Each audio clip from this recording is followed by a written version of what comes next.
So a while back, we discovered just how deep the well goes in sentient object romance. And so we started a segment that we like to call S.O.S, which stands for Sentient Object Smut. Mm-hmm. And Ray and I trade off on each episode where one of us reads said sentient object smut and then tells the other one about it. So this week it is Ray's turn. Mm-hmm. Yes. I talked about sentient Rubik's Cube last week. You did. So, I mean, what do you have for me this week, my well, love? So I think you can guess. You probably won't guess what it is. Maybe. Okay. I don't know. It's called Don't Stiff. Underestimate me. You know, that's true. I just think this could be a lot of things, but it makes sense. Right. Stiff by Thea Masen. Stiff. Okay. Is it a board? You mean the physical representation of Keanu Reeves in The Matrix? Yes. Stiff as light as a feather. Stiff as a board. When somebody said he had the acting chops of a piece of a wooden plank in Matrix, I was like, I love Keanu, but not that far from the truth. Anyhow, I don't know that was just him though. In the what? That we had the acting chops of a yeah. No, I mean a lot of people back then. He's also pretty. I mean, he is pretty. Like literally an angel on earth. Aging like fine wine. Also, his wife is gorgeous because they got married. And age appropriate. Age appropriate, is gorgeous. Yeah. Awesome. They've been together for a while. Yes, they have. Also, anyway, sorry. He's like an angel on earth. So there you go. He is. He is absolutely an angel on earth. Gives away all of his fucking money. Yes, he does. I love it. I love him. I love him so much. Stiff. It is not it a corpse. Drink? It's not a drink. A corpse. Wonderful. God, could you fucking imagine? There is somebody out there who's written one of those, haven't they? A corpse one? Yeah, somebody. Probably. Gross. Yeah, anyhow. probably. I mean, it's a crime, but yeah, anyhow. I mean, with where, never mind. Okay, so I am running out of things. Okay. What else is stiff other than a dick? Like, I don't know. Is it a dick? It is a dildo. Yes. But I'm so happy. This is why I said this is sort of a sentient object for about a second. Okay. And then it's just a dude and a lady. Okay. So, all right. But I don't know if there's a synopsis of this. Let me see. Okay, yeah, there is. So, have you ever wished you could curse a man for being selfish in bed? Yes. Also, sorry, was that rhetorical? No, it wasn't. Her last name is Stiff. Felicity Stiff has writer's block. She's trying to finish a book on the history of pleasure, but keeps getting stuck until her agent sends her a salacious gift. Lord Richard has been stuck as a toy for centuries, slave to the desires of the women he once used. But when Felicity breaks his curse, he's given a new ultimatum. Learn how to give or to be cursed to remain a tool for someone else's pleasure forever. So, it starts in Northumberland. Sorry, Beetlejuice is in my ear. Nice. Northumbria. Okay. In 1300s. He is literally a British lord. Okay. And we open with him and this woman. Uh-huh. Pretty much, he just is like, they're fucking because they're not even having sex. They're just fucking. He's fucking her and he's like, doesn't care if she gets off or not. She's like, hey, don't stop. And then he just like, all right, peace out. See you later if I'm in town again. Man. And so she's like, I'm a witch. And nice. It's very Beauty and the Beast. So Love that it. he is made. And the only way that he can like come Break back the to curse? life, yeah, Okay. I believe is if he gets sucked off, like as a dildo. Okay. So Felicity's writing this book about the history of sex toys pretty much. So one thing I will say this book has going for it. Now she said she just did this, Thea Masen said she just did like Google searches, but they're pretty interesting facts. She puts a sex toy fact, historic sex toy fact, or just historic fact before each chapter. Oh, fun. Yeah. So the first one is, according to the Oxford English Dictionary, the first documented word of the use of the word cunt is from 1230. At the time, it wasn't a vulgar or derogatory term, but was simply used as a slang word for female genitalia. and research notes from Felicity Stiff. Like, so that's how each Nice. one is open. I like that. That's fun. It's so cool. It's cool. But yeah, like, so he comes and then comes alive as a, and then it's literally just him and her having, like a lot of sex. Like, it's just smut. The rest of it is literally just smut. Like, that's why we're here. That's why we're here. Exactly. Like, I did read a review. Someone was like, the ending was kind of touching. And I was like, the ending is kind of touching. Don't tell me. I might read it. No, I will not tell you. Okay. It's also 103 pages, so it's on the longer side. It's a little longer. It's a little longer. But she's given like these sex toys by her agent to like, because she's kind of like hitting a wall, so to speak. Yeah. And one is like one of those like 1890s vibrators. And so, but I'm sorry. What?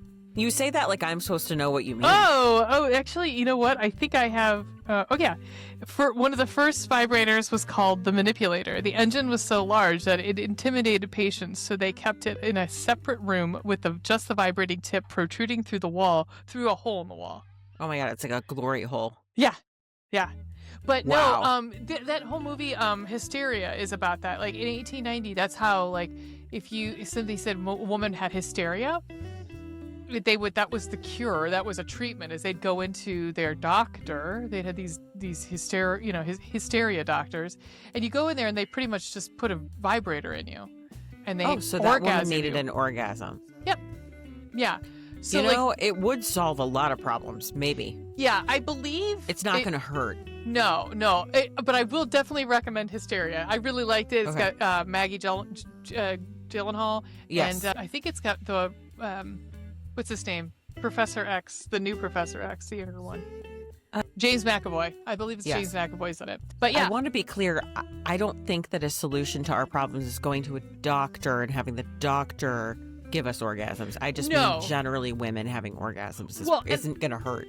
I remember I was watching a video on, like, as I used to follow a bunch of like history, like real life history, channels where they kind of go back in time. And then, like, I remember there was one about that I watched about like the history of the sex toy and like in Hysteria and that sort of thing. I mean, that's literally just what they it was a way of like placating the women, I guess, because don't give them a vote. Let's just give them an orgasm, I guess. But like there were cases where these women were then just like in love with the hysteria doctor, and they were like addicted because, well, wouldn't you be? Like, I mean, you're not getting it at home, obviously. Right. Again, another example of men just like they could have just picked up the fucking bar from the floor, Yeah.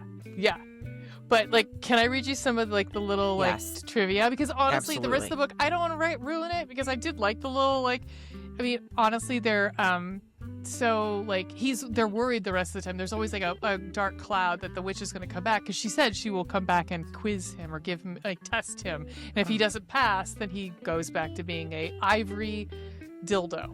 So. Okay. So I would recommend this book, totally, 100%. Awesome. So in ancient Greece, people created dildos or Olisbos, okay, by stuffing wool into softened leather and then polishing it. There are also records of women making olis bollocks, or bread dildos. Oh. The term dildo comes from the Italian diletto, which means delight or pleasure.